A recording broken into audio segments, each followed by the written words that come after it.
Phùng aloសួស្តីអ្នកគ្នាខ្ញុំសុងជីងពូនឹងហើយអ្នកទាំងអស់គ្នាថ្ងៃនេះដែរខ្ញុំនឹងមកនិយាយបន្តទៅកាន់ភាគ2នៃខ្សែរឿង The Eternitors ព័ត៌មាន routine បន្តទៀតក៏ប៉ុន្តែមុននឹងចូលទៅដល់វីដេអូនេះគ្នាយើងកុំភ្លេចជួយចុច like ក៏ដូចជា subscribe ឲ្យ channel admin ម្នាក់មួយផងណាអញ្ចឹងកុំឲ្យខាតពេលវេលាយូរតែយើងចាប់ផ្ដើមនៅក្នុងវគ្គនេះយើងក៏បានឃើញថាម៉ាក់របស់ Fujimiya ហ្នឹងគាត់ដោយសារតែបែកកូនប្រុសយូរពេកហ្នឹងគាត់ក៏បានមកលេងគេដោយមិនបានប្រាប់ទុកមុនទេក៏ប៉ុន្តែនៅពេលដែលម៉ាក់គេសុំចូលទៅខាងក្នុងបន្ទប់ហ្នឹងបែរជាប្រុស Fujimiya យើងហ្នឹងគឺគាត់មានអារម្មណ៍ថាភ័យខ្លាំងមែនតើស្លន់ស្លោអញ្ចឹងណាគាត់អត់ឲ្យម៉ាក់របស់គាត់ចូលទេតែម៉ាក់របស់គាត់ប្រាប់ថាអត់ឲ្យចូលមិនបន្ទប់ហ្នឹងក្រែងលុយម៉ាក់អ្នកជួលឲ្យអីអញ្ចឹងទៅគាត់ក៏ចង់មើលកូនប្រុសថាតើកូនប្រុសវិទ្យាល័យរបស់គាត់ហ្នឹងគេរស់នៅរបៀបម៉េចហើយចេះអនាម័យដែរឬអត់គាត់សុំចូលទៅក្នុងអញ្ចឹងណាហើយដោយសារតែគាត់ម៉ាក់អត់ឈ្នះ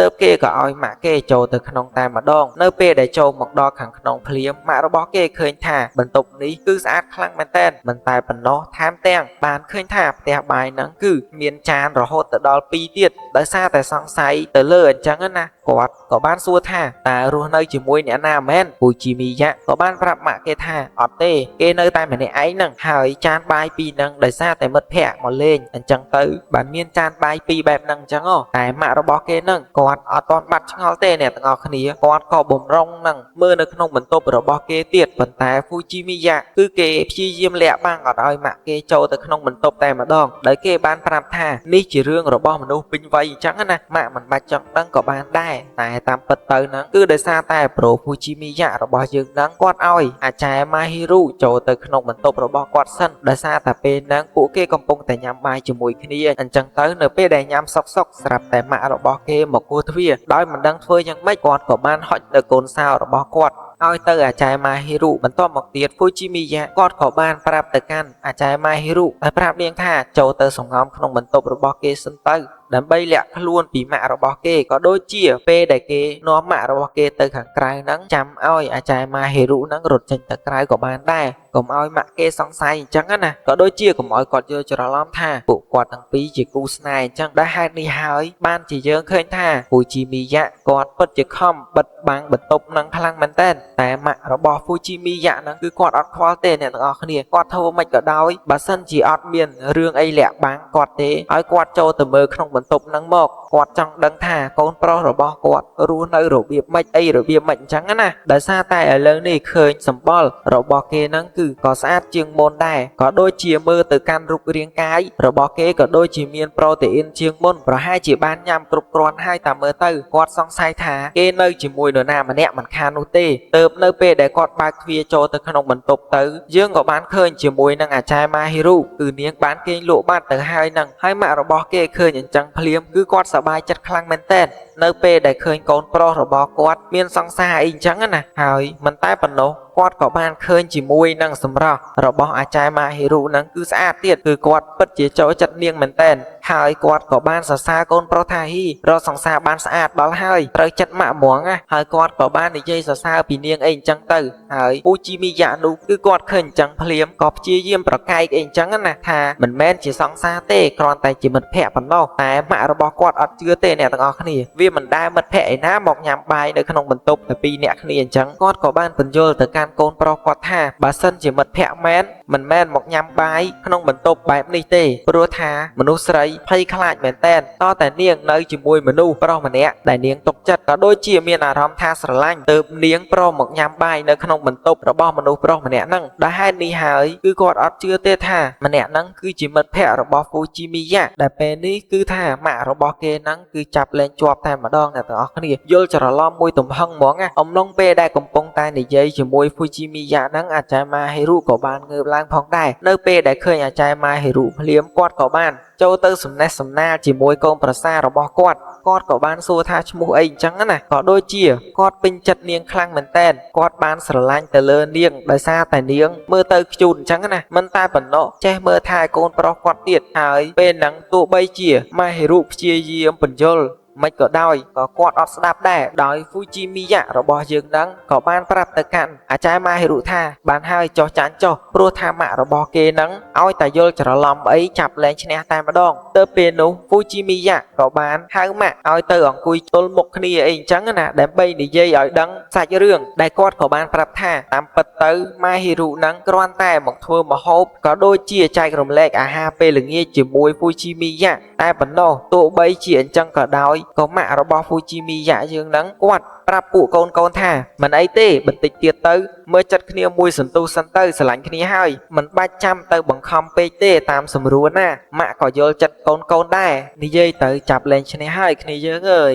គាត់បានចាប់គូឲ្យតែម្ដងហើយគាត់ថែមទាំងផ្ដាំទៅកាន់ម៉ាហេរុថាឲ្យជួយមើលថាកូនប្រុសរបស់គាត់ផងណាមិនអីទេមើលចិត្តគ្នាទៅបន្តិចទៀតហ្នឹងគង់តែស្រឡាញ់គ្នាទេទើបបន្ទាប់ពីនិយាយអញ្ចឹងហើយគាត់ក៏បានចេញទៅបាត់ទៅអ្នកទាំងអស់គ្នាដែលទុកឲ្យគេទាំងពីរអ្នកនោះគឺអៀនគ្នាខ្លាំងមែនតើបន្ទាប់ពីម៉ាក់របស់គេចេញទៅបាត់ហ្វូជីមីយ៉ាក៏ព្យាយាមបញ្យល់ទៅកាន់ម៉ាហេរុថាឲ្យគេសុំទោសផងណាដោយសារតែម៉ាក់របស់គេហ្នឹងគឺគាត់តែអញ្ចឹងឯងឲ្យតែគាត់យល់ច្រឡំអីគឺចាប់លែងឈ្នះតែម្ដងក៏ដូចជានៅពេលនេះយល់ច្រឡំថាពួកគេទាំងពីរនាក់ជាសង្សារគ្នាទៀតអញ្ចឹងណាទៅពេលនេះហ្វូជីមីយ៉ាគាត់ក៏បានប្រាប់ទៅនាងថាពិបាកដែរដោយសារតែពួកគេអត់ទាន់បានឃ្លារឿងហ្នឹងណាមួយឥឡូវនេះគឺម៉ាក់របស់គេពេញចិត្តទៅលើម៉ាហេរុទៀតមិនដឹងថាត្រូវធ្វើយ៉ាងម៉េចនោះទេតែម៉ាហេរុក៏អត់ប្រកាន់ម៉ាក់របស់ហ្វូជីមីយ៉ាអីដែរនាងថែមទាំងពេញចិត្តគាត់ទៀតនាងនិយាយថាម៉ាក់របស់ហ្វូជីមីយ៉ាហ្នឹងគឺគាត់ចិត្តល្អខ្លាំងមែនតើមើលទៅគឺជាមនុស្សដែលមានសន្តានចិត្តល្អ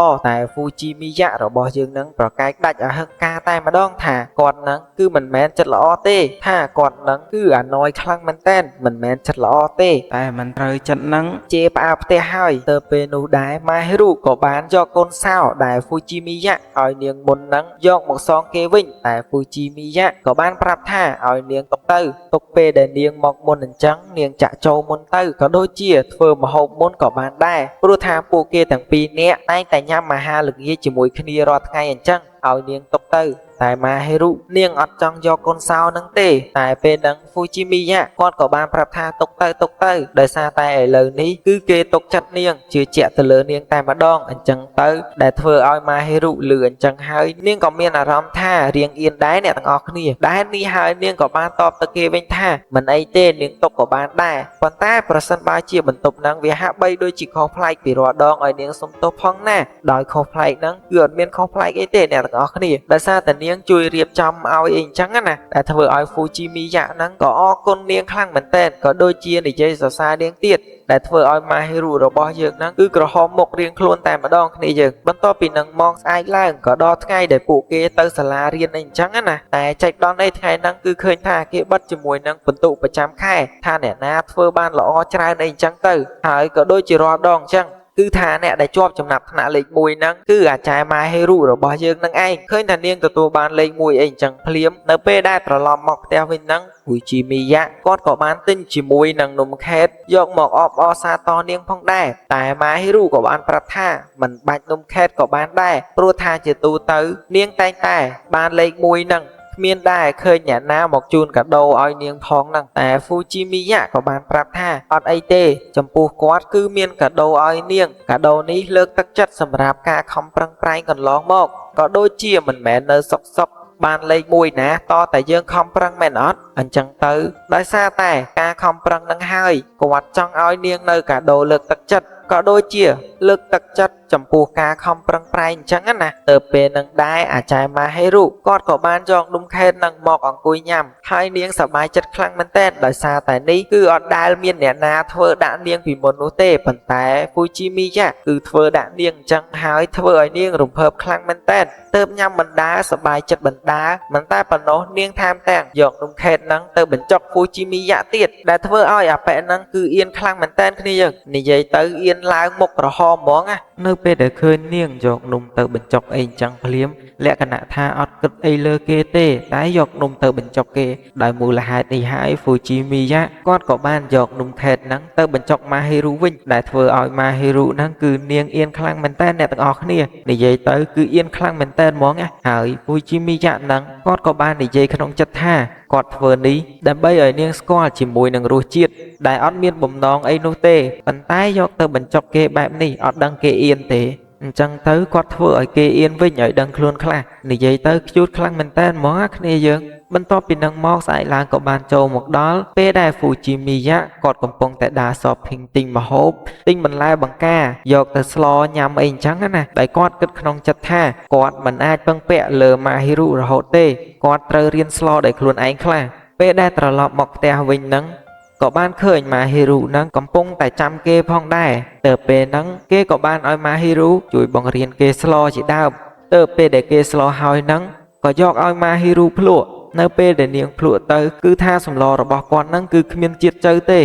ហើយមើលសម្លគេអ្នកទាំងអស់គ្នាចេះតែជៀនប៉ងទានឹងឯងនៅពេលដែល Mahiru គាត់ភ្លក់របស់ Fujimiya ហើយគាត់ក៏បាន feedback ថាអត់ទាន់ឆ្ងាញ់គ្រប់គ្រាន់ទេទើបនាងយកទៅបន្ថែមគ្រឿងបន្ថែមទឹកជ្រលក់បន្ថែមអីទៀតអញ្ចឹងណាដែលធ្វើឲ្យម្ហូបហ្នឹងគឺវាចាប់ផ្ដើមមានរសជាតិឆ្ងាញ់ឡើងវិញទៅហើយពេលហ្នឹង Fujimiya របស់យើងគាត់ក៏បានយល់ពី process នៃការធ្វើម្ហូបហ្នឹងដែរ Mahiru ឃើញអញ្ចឹងក៏បានសួរទៅកាន់ Fujimiya ថាតើ Fujimiya ហ្នឹងរៀនធ្វើម្ហូបខ្លួនឯងអញ្ចឹងលែងត្រូវការស្នាដៃម្ហូបរបស់នាងញ៉ាំទៀតហើយមែនអត់តែ Fujimiya របស់យើងក៏តបទៅវិញថាអត់ទេគេមានអញ្ចឹងណាមានបំណងអញ្ចឹងមកពីណាគេចង់ឲ្យនាងធ្វើម្ហូបឲ្យគេញ៉ាំរាល់ថ្ងៃនិយាយទៅស្នាដៃរបស់ Mahiru ហ្នឹងគឺឆ្ងាញ់ខ្លាំងមែនតើឆ្ងាញ់ណាស់អញ្ចឹងទៅធ្វើឲ្យគេញ៉ាំរាល់ថ្ងៃមកណាហើយធ្វើឲ្យ Mahiru ហ្នឹងគឺនាងញញឹមខ្ជិបតែម្ដងអ្នកទាំងអស់គ្នារបៀបថានាងពេញចិត្តមែនតើនៅពេលដែលធ្វើម្ហូបឲ្យគេញ៉ាំគឺគេសរសើរស្នាដៃរបស់នាងអញ្ចឹងនាងធ្វើឲ្យញ៉ាំរហូតហ្មងកុំតែប្រអាប់ទៅបានហើយទៅបន្ទាប់ពីនឹងមកស្អែកឡើងនៅពេលដែល Fujimiya របស់យើងនឹងទៅរៀនពេលនឹងដែរយើងក៏បានឃើញជាមួយនឹងមិត្តភ័ក្តិរបស់គាត់ក៏ដូចជាសង្សាររបស់គេនឹងមកសួរ Fujimiya ថាតើថ្ងៃទី24ខែ12ហ្នឹងទំនេរអត់ព្រោះថាថ្ងៃគ្រិស្មាសជិតចូលមកដល់ហើយពួកគេនឹងចង់យកផ្ទះរបស់ Fujimiya យើងហ្នឹងទៅធ្វើ party ជុំគ្នាញ៉ាំអីជុំគ្នាអញ្ចឹងណាតែ Fujimiya របស់យើងដំបងឡើយគាត់រារែកចិត្តអត់ដឹងថាឲ្យគេទៅរបៀបម៉េចទេនៅពេលដែលពួកគេសុំខ្លាំងពេកគាត់ក៏បានអូខេជាមួយនឹងពួកគេហ្នឹងទៅនៅពេលដែលមកដល់ផ្ទះវិញហ្នឹងគាត់ក៏បាននិយាយជាមួយ Mahiru ផងដែរប្រាប់នាងថាថ្ងៃទី24ហ្នឹងគឺជាថ្ងៃគ្រីស្មាសក៏ប៉ុន្តែពួកម៉ាក់របស់គេសុំមកលេងផ្ទះអីអញ្ចឹងណាហើយគេក៏អត់ចង់ឲ្យពួកម៉ាក់គេហ្នឹងដឹងថា Mahiru ជាមួយនឹង Fujimiya របស់យើងហ្នឹងនៅផ្ទះជាមួយគ្នាដែរក៏ដូចជាចែករំលែកអាហារជុំគ្នានោះទេគេអត់ចង់ឲ្យពួកគេនឹងដឹងឡើយអ្នកទាំងអស់គ្នាហើយ Mahiru នឹងនាងក៏យល់ដែរទៅនាងប្រាប់ថាអត់អីទេឲ្យពួកគេមកនឹងមកចាំនាងទៅបន្ទប់របស់នាងវិញអីអញ្ចឹងណាតែពេលហ្នឹង Fujimiya របស់យើងហ្នឹងក៏បារម្ភដែរខ្លាចថា Mahiru ហ្នឹងពេលនៅម្នាក់ឯងអត់សុខក៏ដូចជា lonely នៅក្នុងថ្ងៃបុណ្យគ្រីស្មាសអត់មានអ្នកនៅ celebrate ជាមួយព្រោះតាំងពីដើមមកគឺនាងនៅតែម្នាក់ឯងហ្នឹងក៏ដូចជាមានមនុស្សប្រុសជាច្រើនមែនតើនៅក្នុងសាលាហ្នឹងបបួលនាងទៅថ្ងៃគ្រីស្មាសតែនាងគឺបដិសេធអស់ហើយដោយប្រាប់ពួកគេថានាងមានមនុស្សដែលនាងចង់នៅជាមួយហើយណាដែលកន្លែងហ្នឹងមានន័យថាអាចារ្យ Mahiru ហ្នឹងគឺចង់ spend ថ្ងៃគ្រីស្មាសជាមួយនឹង Fujimiya តែប៉ុណ្ណោះបែរជាត្រូវបាន Fujimiya ហ្នឹងបដិសេធនាងមុនធ្វើឲ្យនាងអន់ចិត្តដែរអ្នកទាំងអស់គ្នាទើបថ្ងៃគ្រីស្មាសក៏បានមកដល់យើងក៏បានឃើញថាមិត្តភ័ក្តិរបស់ Fujimiya ហ្នឹងក៏បានមកលេងបន្ទប់របស់គាត់ក៏ដូចជាញ៉ាំអីជុំគ្នាអញ្ចឹង